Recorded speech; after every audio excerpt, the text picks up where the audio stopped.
place, a new home for a while. Let me feel alive. Nothing to hold me back. Take my time, just enjoy the ride. Ingenting er som en avslappende morgen på ferie.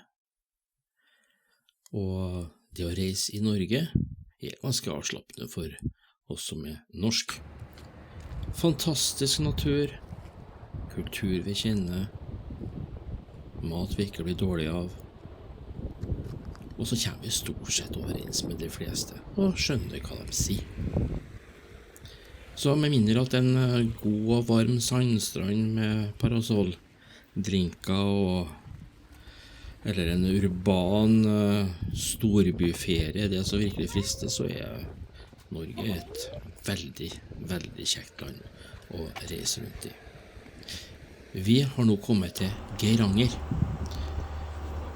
og skal nå ned bakkene. Ned via Ørnesvingen til 11 Hårnålsvingen som er nedover her, til et veldig turistifisert område. Her var det helt umulig å få parkering, så vi ga egentlig ganske kjapt opp og ha muligheten til å nyte den fantastiske utsikten her, og tok turen bare rett nedover da, til selveste Geiranger.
Da vi kom inn til selve Geiranger, så var det så mye folk og biler og lite parkering der at vi ga faktisk opp der også. Geiranger er et lite tettsted med litt over 200 innbyggere og godt over 700 000 turister. Vi stoppet litt lenger opp, og så fikk vi se denne saken her.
Ja.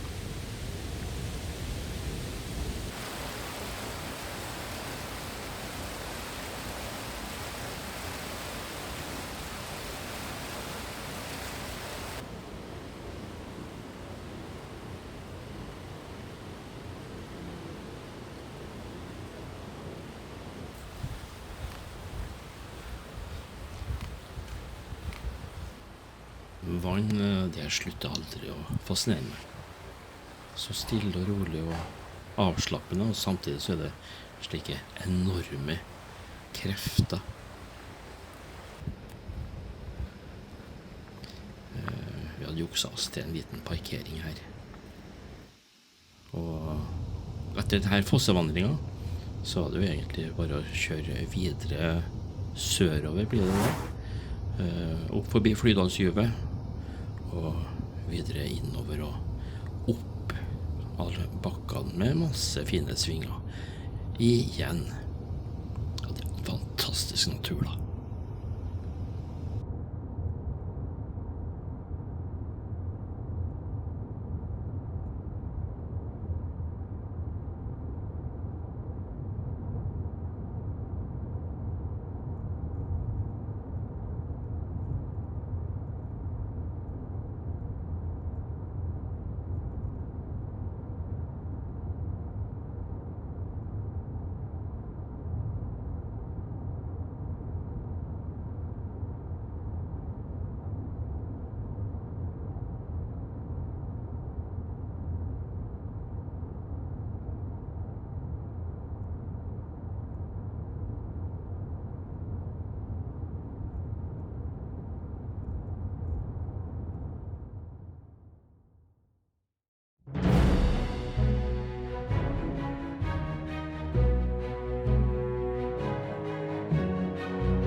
Etter en liten lunsjpause her oppe i fjellet, så tok vi videre ned og kom ned til denne kryssningen her, hvor man da enten kunne ta den røde pilla og kjøre til høyre og rett ned mot Stryn gjennom et par tunneler, eller til venstre mot Lom og Otta, men også da til Grotli, hvor vi kunne svinge til høyre og ta veien over gamle Strynefjellsvei. Dette er jo en av flere nasjonale turistveier, som da utpreger seg stort sett ved å være veldig trang og nesten ufremkommelig, og egentlig litt så småslemt da mot turistene som får oppleve de verste veiene du kan finne i Norge, men med den vakreste naturen. Skiltet her ikke anbefalt over 8 meter, og allerede her etter noen få 100 meter så begynte jo jeg å angre meg litt for det her valget her. Det lovte ikke bra, tenkte jeg, og det stemte for så vidt. Det var trangt, og det var svinget med sånne skjæringer som var her nede på venstresiden. Er du litt utenom hjulet da, så har du et seriøst problem. De største problemene ligger oppe i huet, så det gikk jo egentlig veldig greit hele veien gjennom.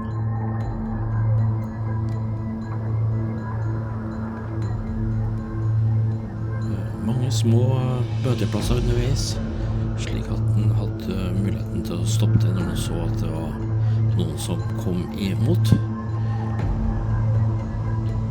Både av tohjulte og firehjulte.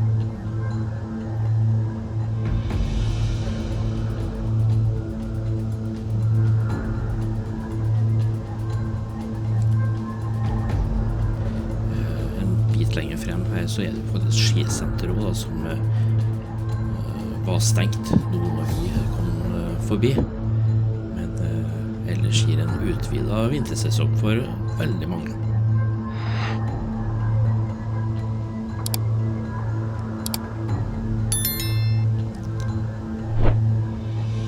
Vi valgte jo faktisk å stoppe det litt her vi da også slått nærmere på vinteren.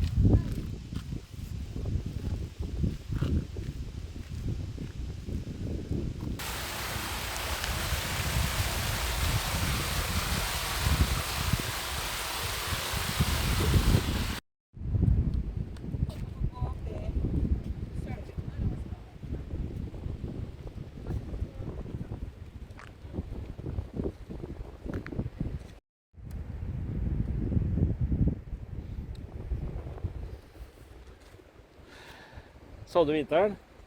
Ja. Ja.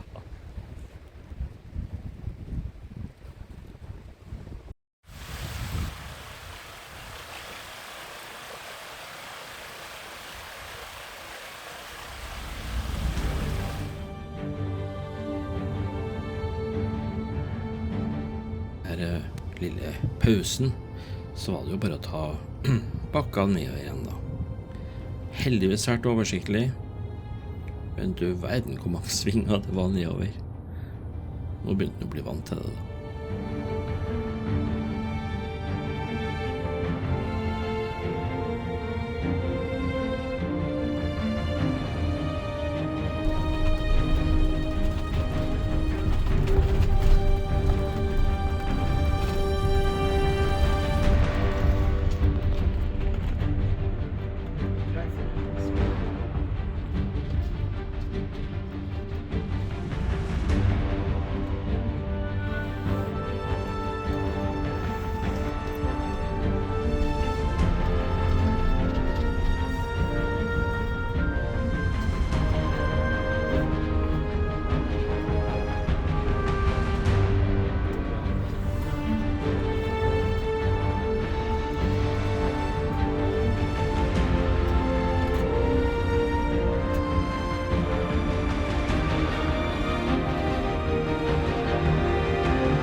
Helt i bunnen av bakken så kom vi da til Gjelle. Vi svingte akkurat bitte litt før selve tettstedet. Over denne brua her, hvor jeg tror faktisk hjulene mer eller mindre var oppå kantene, for det var usigelig trangt her. Og jeg vil ikke anbefale å prøve med en bil bredere enn 2,22, altså, som vår bredde da.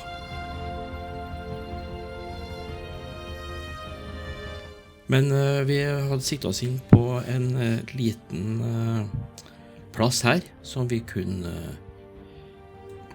ta og bare parkere, og så ta overnatting her, med den utsikten som var her ved Glomnes.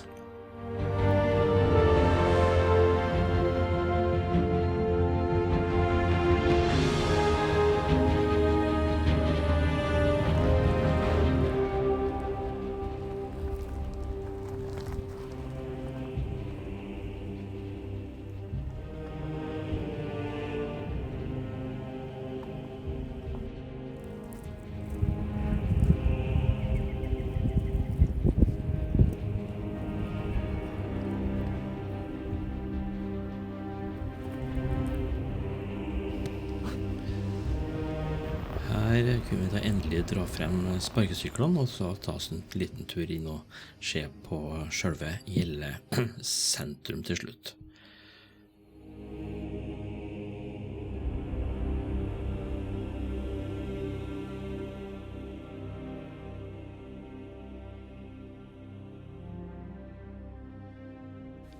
fin liten tur, det der. Mye mer praktisk å ha med sparkesykler enn vanlige Au. Ja, det gikk greit.